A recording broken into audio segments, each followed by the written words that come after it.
Bom, escatologia é uma palavra que é uma junção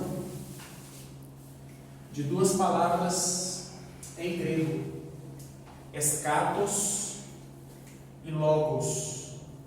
Eschatos significa última e logos significa palavra ou dissertação.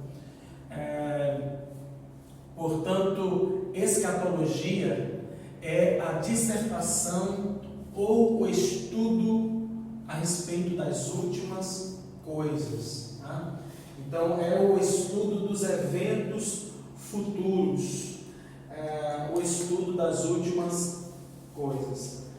Várias passagens nas Escrituras nos colocam diante disso, empregando justamente o termo eschatos, juntamente com o termo remera, que significa dia. Então, eschatos remera, ou que significa, ou escate remera, último dia. Né? Por exemplo, esse termo é usado em João capítulo 6, versículo 39, que diz: e esta é a vontade daquele que me enviou, que eu não perca nenhum dos que ele me deu, mas os ressuscite no escate remera, no último dia. E a ocorrência dessa palavra se refere justamente ao dia da ressurreição, um dia escatológico. E esse dia da ressurreição é justamente o dia em que o Senhor, quando voltar, Ele há de ressuscitar o nosso corpo físico. Aqueles que já morreram terão seus corpos ressuscitados e unidos ao seu Espírito. E esses corpos serão corpos já glorificados. Os que estiverem vivos no retorno de Cristo serão, portanto, arrebatados e os seus corpos serão transformados em corpos incorruptíveis ou corpos glorificados, assim como é o corpo de Jesus Cristo hoje. E nós temos, portanto, esses termos ainda, últimos dias ou escatais remerais, em Atos capítulo 2, versículo 17, também se utiliza essas mesmas expressões, falando a respeito desse tempo vindouro, desse tempo escatológico.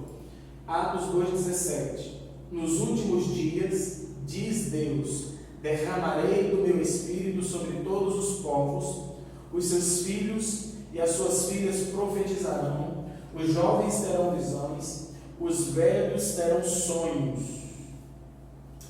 Ainda sobre escatais hemerais, últimos dias. Agora, veja, eu falei do último dia, e o último dia se refere ao dia da ressurreição, o dia do retorno de Cristo, ok? O último dia, no singular, refere-se ao retorno de Jesus, a segunda vinda de Cristo. Agora, como em Atos 2, versículo 17, nós estamos falando dos últimos dias, diferente do último dia.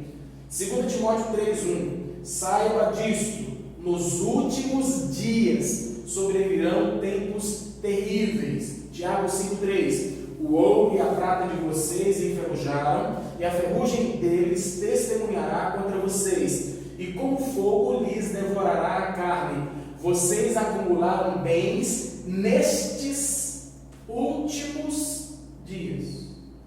Qual a diferença que vocês podem perceber aí a respeito de último dia para últimos dias? Os últimos dias são agora, nós estamos vendo os últimos dias, desde a ida de que Jesus morreu, né? Voltou. Que ele voltou. Entre a primeira vinda de Cristo até a segunda vinda de Cristo, esse é o tempo chamado de últimos desde dias. que ele nasceu, o nascimento? Primeira vinda, não necessariamente Eu pensei morte que era, dele, né?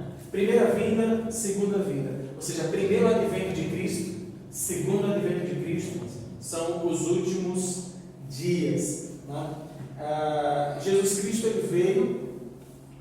Paulo escreveu aos Gálatas no capítulo 4, versículo 4, Jesus veio na plenitude dos tempos. Eu acho que eu já comentei isso com vocês sobre a plenitude dos tempos, não? Ok, plenitude.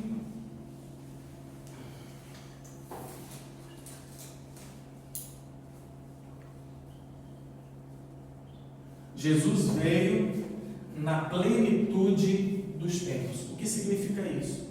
A primeira vinda de Cristo se deu quando o tempo estava plenamente preparado para recebê-lo. Tudo estava organizado, tudo estava preparado para que as profecias do Antigo Testamento fossem cumpridas no primeiro advento de Cristo.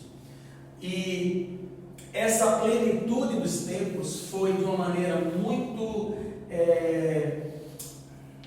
bem orquestrada e organizada e no tempo e espaço, justamente no período de silêncio de Deus, no período do silêncio profético. Eu estou falando de quê? 400 anos. No período intertestamentário ou período interbíblico, o período que fica entre Malaquias e Mateus. Ou seja, nesse período, a plenitude dos tempos foi sendo organizada, o mundo foi sendo preparado, Deus preparou todas as coisas soberanamente, providencialmente. O tempo estava preparado do ponto de vista político, do ponto de vista religioso, do ponto de vista cultural também. Vejam que quando Jesus Cristo, justamente nesse período da plenitude dos tempos, que alguns reinos caem e outros se estabelecem. É nesses 400 anos do período interbíblico que nós vemos o Império Romano vencendo seus adversários, tomando uma grande proporção, conquistando diversas nações, fazendo da Judéia a sua província, inclusive. O Império Romano, ele estabeleceu, portanto, entre as suas províncias conquistadas, um trânsito livre, e o Império Romano, inclusive, construiu e organizou muitas estradas que iam todas na direção de Roma. Daí aquele ditado que diz que todos os caminhos, todas as estradas chegam em Roma, né? Então, nesse sentido, o Império Romano tinha criado uma unificação, né? Uma unidade ali política naquela região, e isso favoreceu a proliferação do testemunho cristão pela igreja. Uma outra realidade também da plenitude dos tempos foi a questão cultural. Antes do Império Romano, houve o Império Persa, e antes do Império Persa antes do Império Persa, parece que houve o Império Grego Romano, o Império Grego, quando Alexandre o Grande, ele, apesar de seu curto tempo de governo e de liderança, porque ele morreu muito jovem, mas ele conseguiu ampliar muito o domínio helênico, e a cultura grega, ela tomou conta do mundo antigo naquela época. Então o grego passou a ser uma língua falada por muitos povos. E aqueles que não tinham acesso ao grego clássico aprendiam um grego mais de rua, um grego mais acessível, e que era utilizado no comércio, nas transações entre os países, que era o grego koiné. E esse grego koiné foi o grego utilizado para escrever as páginas do Novo Testamento. E as cartas foram escritas no grego koiné, a língua falada entre os povos era essa, e o que também facilitou a proclamação do Evangelho pela igreja na plenitude dos tempos. A questão do mundo religioso todas as mudanças que ocorreram na nação de Judá, ou seja, na nação de Israel, onde surgiram o partido dos fariseus, os saduceus e todos esses grupos religiosos dentro da nação de Judá, de Israel, teve o seu significado e teve a sua importância no cenário da obra redentora de Cristo. Ou seja, por que Jesus Cristo foi à cruz? Por causa dos fariseus que invejaram e fomentaram ódio por Jesus Cristo e disseminaram, portanto, esse desejo de que Jesus Cristo fosse morto e morto da forma como ele o foi. E tudo isso sob a providência soberana de Deus, orquestrando e organizando tudo para que as coisas acontecessem como deveriam de fato acontecer. Assim, Jesus Cristo veio na plenitude dos tempos e nós, portanto, vivemos nesse tempo que é chamado de últimos dias. O que para nós agora, ou para você, talvez já fazia sentido, até porque aqui a gente já fala sobre isso em algumas outras ocasiões, mas eu digo para os irmãos que em muitos meios esse tipo de linguagem, esse tipo de entendimento, na verdade, sobre os últimos dias não é tão bem compreendido assim. Boa parte das pessoas, quando pensam nos últimos dias, elas, pelo menos das pessoas evangélicas, muitos evangélicos entendem que últimos dias se refere a todo o período que envolve a segunda vinda de Cristo apenas, ou seja, a período de próximo. O período próximo, o período da preparação, onde as coisas começam a ficar mais agitadas e enfim, significando que o retorno de Jesus estaria muito próximo. Mas não, últimos dias tem a ver com todo esse período desde a primeira vinda de Jesus. E tem outro detalhe, esse período entre vamos botar aqui, apesar de que foi já no nascimento, mas vamos botar aqui essa canetinha aqui.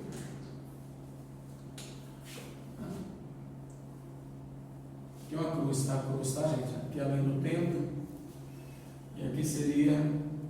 Vou tentar fazer uma coroa aqui. Aqui, segunda vinda. Primeira. Então nós temos aqui últimos dias em que se vive, em que se experimenta uma tensão. A tensão entre o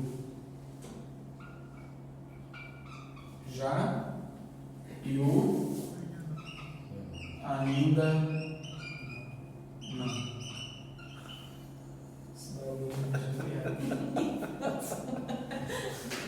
O já e o ainda. Pior quando era com giz, eu me arrepiava todinho. É mesmo. O já e ainda não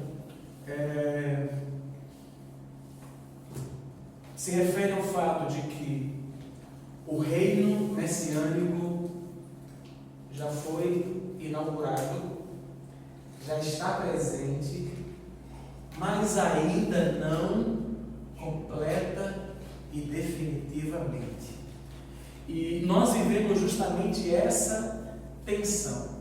E sobre essa tensão eu quero ler aqui o que este livro de teologia de Franklin Ferreira e Alan Miert nos diz. Eu vou citar, ele faz um paralelo entre o já e o ainda não, né? Ou seja, a escatologia inaugurada e a escatologia futura, mostrando justamente a diferença entre o que acontece hoje e o que acontecerá, né? Ele coloca o seguinte, por exemplo, a respeito da história da salvação. Já a primeira vinda de Jesus é definitiva, é o dia dele. Nessa primeira vinda, há a salvação do pecador através da obra expiatória de Jesus Cristo, sua ressurreição, que é a sua vitória sobre o pecado, sobre a morte, sobre Satanás. Há um sacrifício único e perfeito, feito uma vez por todas. A sua ressurreição foi a garantia da nossa ressurreição, evento do Pentecoste. Ou seja, isso aqui é o que já aconteceu. Ainda não. A segunda vinda de Jesus Cristo é final, é o dia V. Todos os eventos decisivos acontecidos na primeira vinda são realizados na sua plenitude. Nessa segunda vinda existe plena evidência de sua vitória, plena evidência do seu poder e a plena realização de todas as bênçãos soteriológicas prometidas na Escritura. Vejam que foi justamente aqui que os estudiosos, os escribas, os doutores da lei do Novo Testamento, eles se perderam, eles se equivocaram. Por quê? Porque quando eles se debruçavam sobre as profecias do Antigo Testamento a respeito de Jesus Cristo, eles pontuavam e focalizavam suas atenções nas profecias a respeito da vinda gloriosa do Messias. E no Antigo Testamento nós já temos ali profecias a respeito da primeira vinda e profecias a respeito da segunda vinda de Jesus. E só que elas estão misturadas, elas estão espalhadas, elas não estão sequenciadas. Claro que houve e aprove ao Senhor não colocar as coisas de uma forma tão clara para que eles entendessem assim. Mas o fato é que, diante dessa percepção de que o Messias viria gloriosamente, triunfantemente, e que de fato nós cremos que assim ele virá, mas na sua segunda vinda, a questão é que esperavam que isso acontecesse nessa primeira vinda, que para eles, na verdade, sequer eles imaginavam que seriam duas vindas. Para eles esperavam a vinda do Messias. E o texto dizia, ele virá glorioso, virá triunfantemente. Eles aguardavam o Messias político, um Messias que governaria, que reinaria com grande poder. Eles esperavam, portanto, que o Messias colocasse abaixo o Império Romano e fizesse com que a nação de Israel prevalecesse, ascendesse entre todos os povos e vivesse o seu tempo de glória. Pastor, Mas primeiro, tem alguma passagem que coloca as duas vindas de forma clara, ou cada uma é explicada em cantos diferentes? no Antigo Testamento, Sim.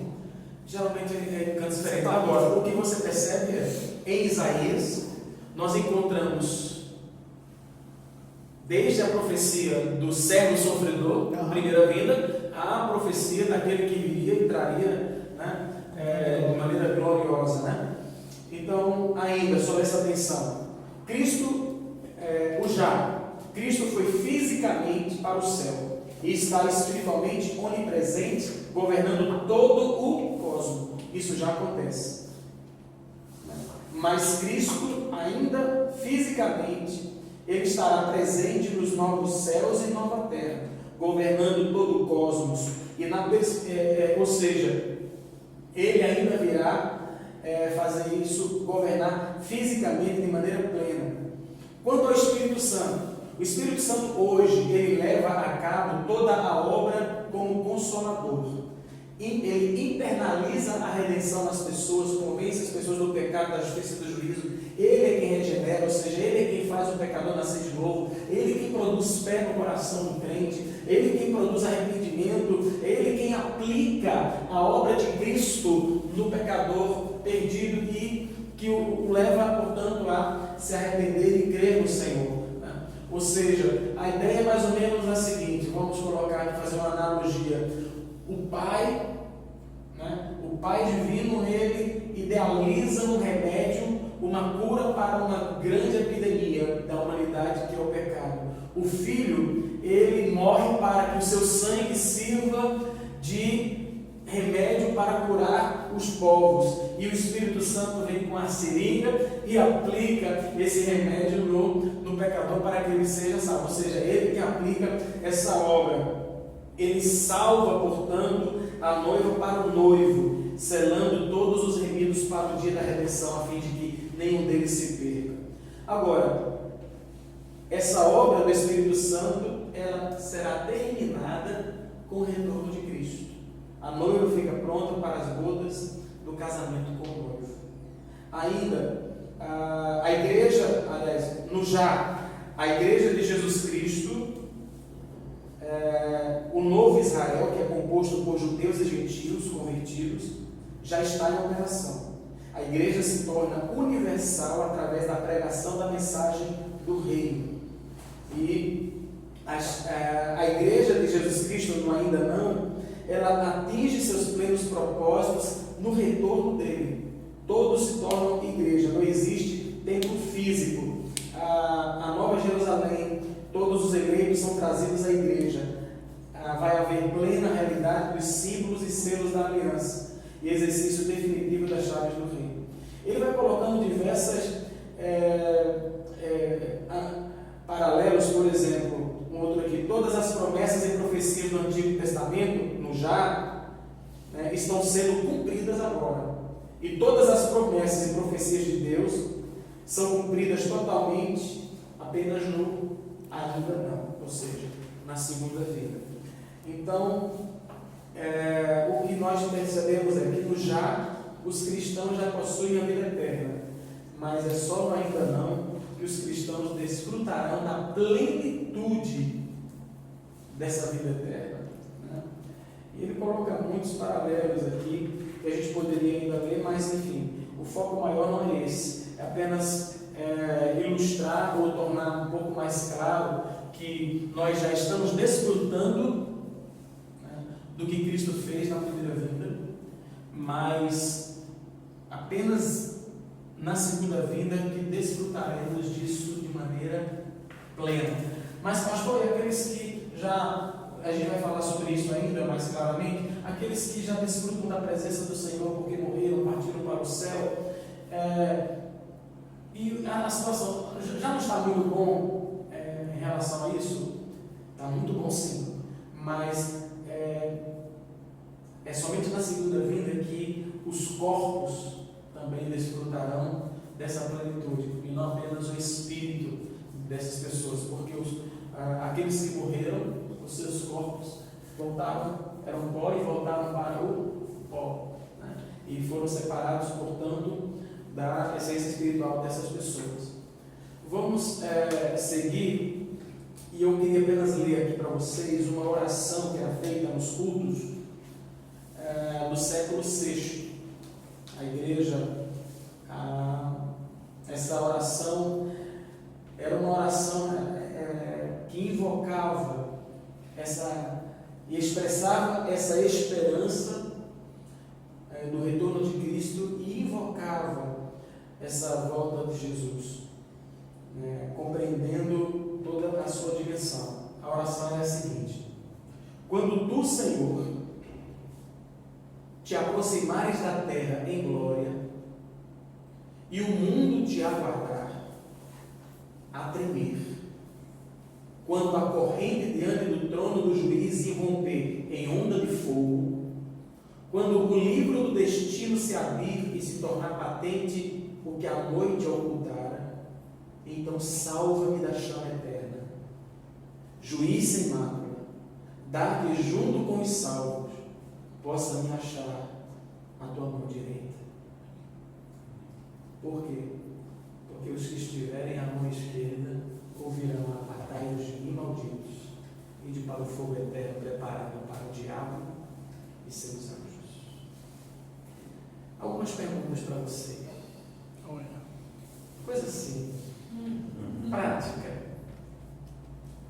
Existe hoje um desinteresse pela escatologia, um desinteresse por pregar ou por ouvir ou estudar a escatologia. Vocês concordam? Sim. Pouco se fala e pouco se busca. Eu queria que a gente pudesse pensar nas razões, né? Bom, o pastor Alexandre domingo já colocou uma delas, né? Medo. Medo, não quero nem pensar sobre isso. Domingo para o pastor Alexandre, para minha irmã aqui, que ela tem medo. Mas enfim, a boa notícia para aqueles que têm medo é que, por exemplo, a escatologia ela serve para produzir esperança e alegria no crente. No crente é alegria. Quem tem agora, naquele que não é crente, realmente não há motivos para se alegrar diante do Apocalipse, né, das últimas coisas. Mas enfim, tirando, portanto, essa questão do medo, que já foi Existe um problema compartilhada, cultural. né? Existe um problema cultural ensinado, inclusive em igrejas que, obviamente, não se baseiam de forma correta na Bíblia, que eu já ouvi muitas vezes assim: você não deve nem ler Apocalipse, porque isso não é de Deus. Você vai enlouquecer, né? Exatamente. Então existe efetivamente um problema cultural que acaba resultando no medo, talvez também. Eu não sei se isso é da igreja mundial, não do meu amigo Valdomiro, se toda a igreja no mundo todo pensa assim, ou se alguma coisa colocada aqui no Brasil, essa questão cultural de achar que o Apocalipse não era nem para ser lido. Não, veja só, a questão do medo, eu compreendo que ele existe.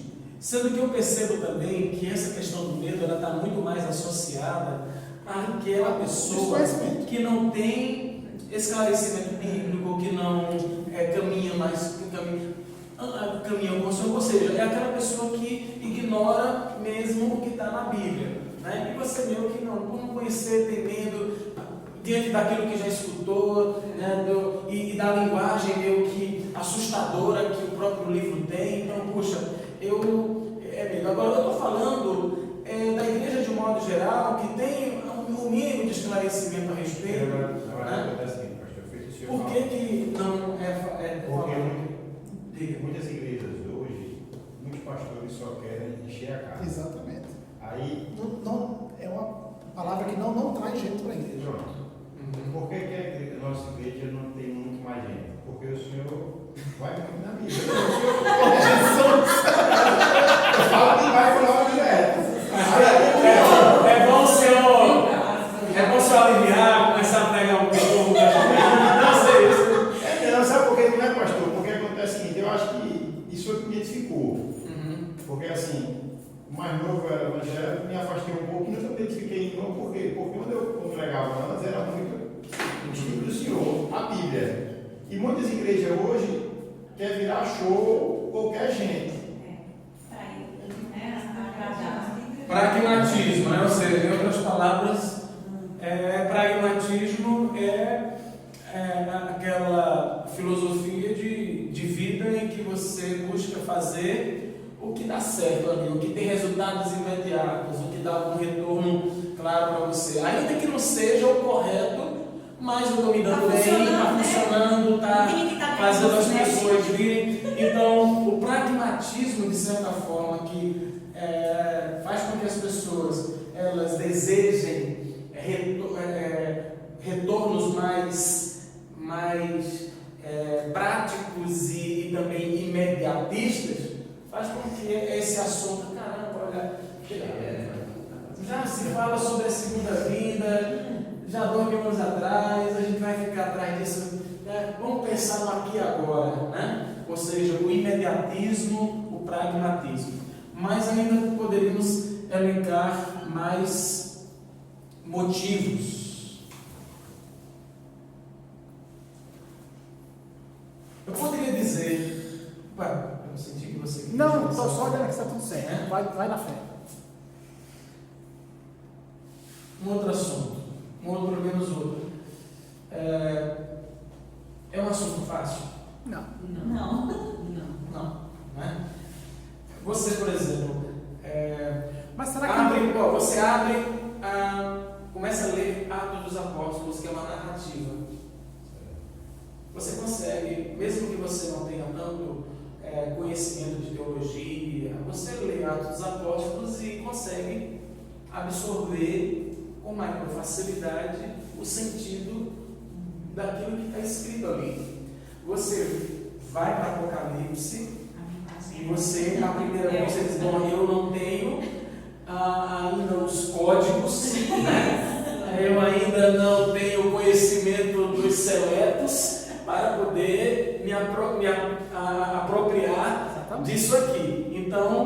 acredito que complexidade, né? Complexidade é uma outra razão para algumas pessoas, de fato, eu não vou dizer que é fácil, né? Pelo menos algumas passagens especificamente, mas também não é tudo simbologia, né? Tudo também tem nas profecias a respeito do fim. Por exemplo, claro que a linguagem escatológica, né, apocalíptica, do livro de Apocalipse, ela realmente traz essa barreira, mas nós não encontramos aí quando eu coloco para vocês. O Diogo perguntou se hoje se apostila é apostila de Apocalipse. Não, porque a escatologia ela abrange mais do que Apocalipse. Você vê, por exemplo, o próprio Jesus, inclusive, falando a respeito do fim, é muito fácil de você entender ali. É uma linguagem clara que ele coloca, o que vai acontecer nos últimos dias, como é que ele vai voltar, o que é que vai preceder a sua vida, né? Como se dará. Então, há textos mais fáceis e há textos mais complexos. Mas o fato é que a complexidade, ela repele, né? Parece repelir algumas pessoas. Um outro detalhe também, que está associado ao pragmatismo, né? Eu sei que vocês pensavam nisso aqui, mas não quiseram dizer, né? É a questão do humanismo, do materialismo, dessa maneira de viver centrada no próprio homem e fundamentada no aqui e no agora. As pessoas, e também pegando o que o Diogo colocou, né? As pessoas elas querem, onde é que nós, não quero dizer que toda igreja cheia, toda igreja grande, essa é a razão. Há movimentos assim de renovo espiritual, de avivamento bíblico, de crescimento realmente assim, pautado nas escrituras, de igrejas grandes e que são igrejas bíblicas, igrejas sólidas, onde a palavra está sendo pregada, onde não se maqueia o evangelho, mas o apresenta como ele de fato é. E o Senhor tem dado crescimento a igrejas assim, muitas igrejas têm crescido nesse sentido. Agora, o crescimento numérico dessas igrejas não se compara ao crescimento numérico de igrejas onde a proposta do púlpito é apresentar um evangelho do aqui e agora, ou seja, fazendo do púlpito um balcão de negócios onde as pessoas elas são convidadas a investirem não no reino de Deus, mas investirem no seu próprio reino, ou seja, dê isso que você vai receber muito mais, né? Então, promessas de saúde, promessas de riquezas, promessas de benefícios temporais, fazem com que muitas dessas igrejas se tornem verdadeiros impérios, né? Riquíssimos, que detêm poderes de comunicação, financeiro, político e daí por diante. E nessas igrejas, o assunto e o tema é muito mais relacionado àquilo que você pode conseguir aqui. O céu é aqui. Não há interesse pelo céu, não há interesse pelo futuro, não há interesse pelas últimas coisas, porque o que se busca é apenas agradar o coração. Isso, e satisfazer, né, os desejos de agora, né? Então, o humanismo, ou podemos dizer o materialismo, atrapalha isso. Ixi, foi embora. Materialismo atrapalha mesmo isso aí também. A gente percebe um desinteresse por causa disso. Agora, se a gente já avaliou as razões do desinteresse, quais seriam os motivos para estudarmos, para termos apetite para estudar as últimas coisas? Vocês podem dizer alguma? Por que estudar escatologia? Nos dá esperança. Nos dá esperança. Força, né? Nos motiva a permanecer sempre, claro, sabendo da soberania de Deus envolvida no processo. Vocês sabem que outra esperança, e essa esperança se dá justamente porque é estudar já o fim do livro, né? Ou seja, é ter o spoiler de como tudo vai terminar.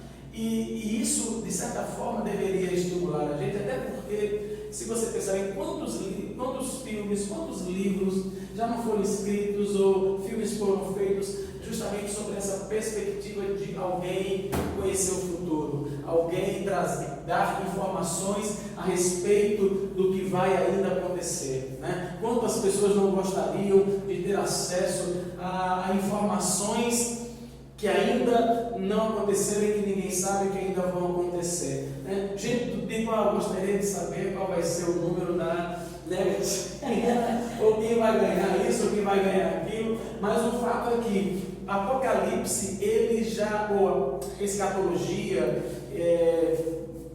que abrange o Apocalipse, já nos traz a informação de como vai terminar, já nos mostra como será o final, para onde a história está inevitavelmente caminhando.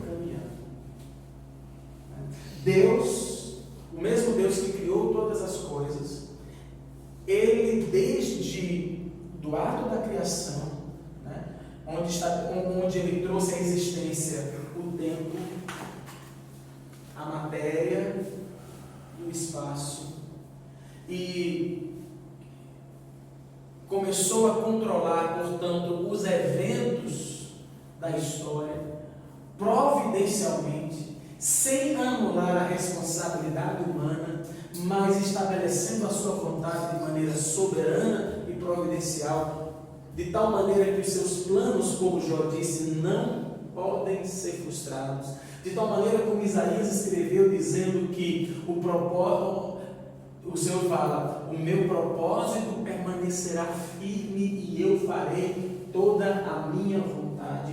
Tudo o que Ele promete, Ele cumpre. Todas as profecias a respeito de Jesus Cristo se cumpriram de maneira cabal em relação à sua primeira vinda e se cumprirão também de maneira cabal em relação à sua segunda vinda. E quando tudo acontecerá, ou seja, nós já sabemos a partir do estudo da escatologia como a história terminará, e por isso daí vem a esperança. Esperança por quê? Porque nós sabemos que somos mais do que vencedores por meio daquele que nos amou. Nós estamos nas mãos de um Deus que tem o controle de todas as coisas, e o desfecho será um desfecho glorioso, um desfecho de vencedor. Jesus, ele aparece em uma das páginas de Apocalipse montando um cavalo branco, em sua coxa está escrito vencedor, aquele que saiu para vencer, e de fato ele voltará, e voltará glorioso, com poder e grande glória, estabelecendo definitivamente o seu reino, e ele é infinitamente maior do que tudo que possa se opor a ele. Amém. Então, primeiro, esperança, né? Fortalecer nossa esperança. Fortalecer nossa esperança, porque, irmãos, a nossa esperança, ela não pode estar ancorada no aqui e no agora. Eu sei que você pode desejar que Deus melhore a sua vida nesse tempo e espaço. E a Bíblia nos dá margem e nos inspira a colocarmos diante de Deus as nossas necessidades. Vocês concordam? Você está doente? Deus, puxa, Senhor, me cura, me ajuda a vencer esse problema. Você está passando por uma luta financeira, você coloca diante do Senhor e diz, Senhor, estou passando por esse revés na minha vida, me ajuda, Senhor, me dá a direção, faz a provisão na minha vida. Senhor, coloco diante de Ti o meu filho, ele está com essa situação, está com esse problema, e assim você coloca diante do Senhor suas questões de ordem temporal. Mas você sabe que o problema que hoje você ora, amanhã vem outro, e assim vem outro, uma doença que hoje é curada, depois o seu corpo adoece de novo por outra razão, e o seu corpo, desde o momento em que você nasceu, você está morrendo aos poucos.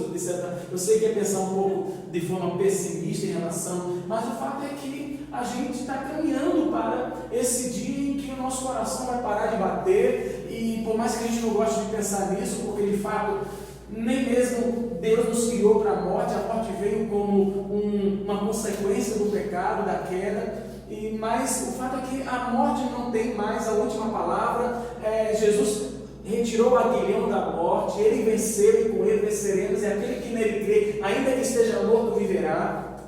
Mas a verdade, queridos, é que a nossa esperança, que a gente deve caminhar com essa consciência, está no céu. Está no céu. Se o que nós temos é o que está aqui agora, se não existe a ressurreição, se não existe outra coisa além disso, ou algo melhor do que isso, Paulo escreveu aos Coríntios dizendo: nós somos os mais miseráveis de todos os homens. Mas nós temos uma esperança. E essa esperança tem a ver com o reino celestial, com novos céus e nova terra, com partirmos e irmos para o Senhor, ou Ele retornando e vindo nos buscar. Pensem bem, a Bíblia diz que muitos cristãos, e nós compartilhamos na quarta-feira, falando sobre Atos 1:8 ontem, e compartilhamos que uma nota de um pastor que disse que já desde na era da igreja, mais de 40 milhões de cristãos já foram mortos por causa da sua fé em Jesus. E a história conta que muitos desses cristãos enfrentaram a morte com coragem. Alguns até cantando. Alguns até se alegrando ou pregando, enfrentando a cruz, enfrentando a decapitação, enfrentando os leões, os gladiadores, mortes cruéis. Eu fico pensando naqueles irmãos que estavam ali ainda alojados nos calabouços do Coliseu Romano, escutando a turba, as multidões gritando eufóricas, pedindo sangue dos cristãos.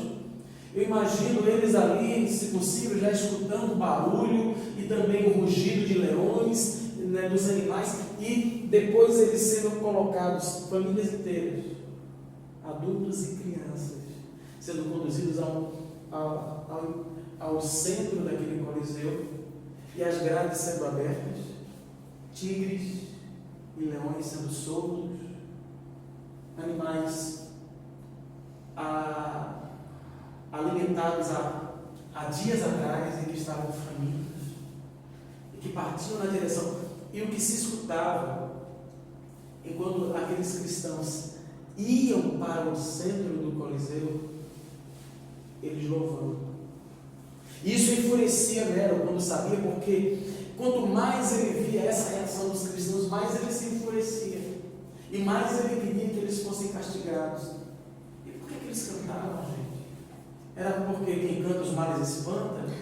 Não, porque eles tinham esperança. A esperança deles, sabe o que era? Vai ser breve esse sofrimento, vai ser doloroso, mas vai ser breve. Nós vamos fechar os nossos olhos e, como num piscar, nós alegremos e veremos o nosso reino. A esperança deles, meus irmãos, não era que a economia melhorasse.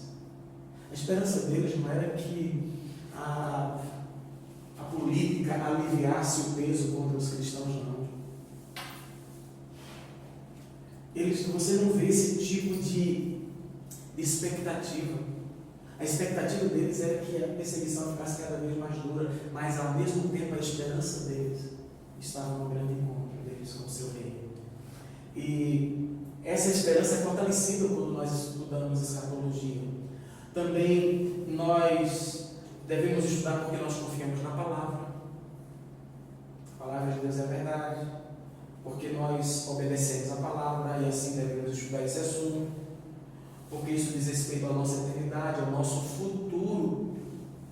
Se alguém chegasse para você: olha, eu tenho uma notícia sobre o futuro seu, vamos dizer, se você trabalha na empresa, olha, eu quero te dar uma notícia sobre o teu futuro nesta empresa. Eu quero te dar uma notícia sobre o teu futuro a respeito do teu trabalho, do teu comércio, da tua empresa, ou da tua profissão, algo que é muito importante para você. Você iria querer saber quando é que a gente pode ter essa reunião, quando é que você pode me dizer, me fale logo, não me deixe tenso, não me deixe ansioso, eu já estou angustiado. Tem gente, por exemplo, se eu chego para ele e digo, olha, eu tenho algo para falar com você, eu queria me reunir com você. Meu Deus do céu, quando, pastor? Semana que vem, pastor, não faça isso comigo não, semana que vem, eu não vou conseguir dormir até lá. Tem gente que é assim mesmo. Agora, pastor, eu fale logo. Pois bem, tem algo importante acerca do nosso futuro. E a gente tem que saber. Escatologia. Outra coisa, para a gente também não ser enganado. Gente, muita gente já foi enganada a respeito desse assunto. Existia um grupo em Campina Grande chamado Borboletas Azuis. Quem já ouviu falar? Borboletas Azuis? Não. Era um grupo evangélico. Um grupo evangélico. Borboletas Azuis era um grupo, era uma seita que eles haviam marcado o dia do retorno de Jesus. Isso aconteceu em Campina Grande. Campina Grande já inventa coisa. Até tem bicho. E aí, deixa eu contar para vocês o que aconteceu. Esse grupo marcou a vida de Jesus. Um dos profetas lá disse, olha, vai ser tal dia. E resultado, eles estavam tão confiantes de que seria aquele dia, que eles começaram a dar as coisas que tinham. Doando as coisas. E por que o nome Borboletas Azuis? Eles combinaram, essa igreja, não, nós vamos nos vestir todos de batas azuis e eles iriam se encontrar em um monte, né, em uma parte alta, para dali. Aí eu já tô borboleta, isso aí é azul. A ideia de borboleta azul é de que eles seriam arrebatados. Tem borboleta porque iam voar. Mas esse nome Borboletas Azuis não foi eles que deram a si mesmo, já foi uma zombaria, né? Uma espécie de brincadeira sobre esse povo, né? E resultado, deu dia. Chegou o dia e não aconteceu. Não combinaram. Não voltaram, na verdade não combinaram com Jesus. Não combinaram com Jesus. Jesus não voltou. Aí mataram. Não, e aí foram atrás de tentar reaver. de volta as coisas que deram. deram. Mas foi o que aconteceu. Meu Deus. As testemunhas de Jeová, não, testemunha de Jeová não. Sim, também. Não, mas as testemunhas de Jeová também já marcaram a vida de Jesus. Apesar de não crerem que Jesus é Deus. Então, por favor, artigos da tua energia, sabe? Aquele pessoal que vem entregar folheto, vem com uma maletinha, geralmente é em dupla, ou duas mulheres, ou uma mulher, enfim. Se você receber, receba para evangelizá-los. Então, para evangelizar, você tem que estudar o que é que eles pensam, tá entendendo? Se não, diga, não quero, não, muito obrigado. Que Jesus Cristo, o eterno Filho de Deus, abençoe sua vida. Amém? Aí vai dizer o quê? Quando isso é isso? Eles vão querer argumentar, né? Ou então vai ter um troço para essa. Mas enfim, outros que marcaram também, o Adventismo do sétimo dia, Ellen White também marcou a vida de Jesus, sendo que os maletas fizeram o seguinte: como Jesus não veio no dia que Ellen White marcou, ela reinterpretou dizendo, não, é porque essa vida foi uma vida espiritual. Entendeu, gente? É tipo aquelas profecias daqueles movimentos neopentecostais que diz, olha, vai acontecer isso na sua vida. Aí não aconteceu. Porque você não creu, filho. Você não creu o suficiente. Não recebeu. Não recebeu a bênção. Uma vez isso aconteceu. Isso aconteceu numa viagem. Um grupo de uma igreja estava ali, uma igreja pentecostal viajando, iam para um evento. E aí começou o movimento dentro do onde chega a chacoalhar para um lado do outro, era gente marchando, gente profetizando. Daqui a pouco um profeta lá de olho fechado chegou ali, botou a mão na cabeça e começou a profetizar para a mulher, né, dizendo, minha serva, eis que agora eu restauro a tua próstata. E aí todo mundo parou, né? Aí a mulher dele, meu filho, quem tem próstata é homem. Olha, pois o Senhor é aquele que bota, cura e depois tira. É fraco esse Deus, hein? Então, gente, a gente tem que estudar a palavra para a gente não ser enganado. Porque tem muito enganador, tem muito falso médico, muito, né? Agora, A gente precisa saber para onde a gente está indo, irmãos. No conto Alice no País das Maravilhas, tem uma parte da história, no conto, em que Alice ela chega em uma encruzilhada e ela olha em volta procurando ajuda. É logo no início da narrativa. E havia uma árvore próxima daquela encruzilhada e ela observou um sorriso aparecendo. Era apenas um sorriso. E depois apareceu o dono desse sorriso, que era um gato, o gato de Cheshire. E Alice então perguntou para aquele gato qual o caminho que ela deveria tomar. E o gato perguntou para ela: onde você está indo? A Alice explicou que ela não tinha nenhum destino em particular.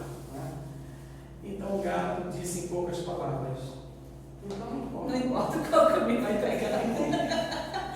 Ou seja, se nós não estamos indo para lugar nenhum, não existe caminho errado. Se a pessoa está à deriva, não está indo para lugar nenhum, qualquer caminho serve e qualquer caminho. E não existe caminho errado.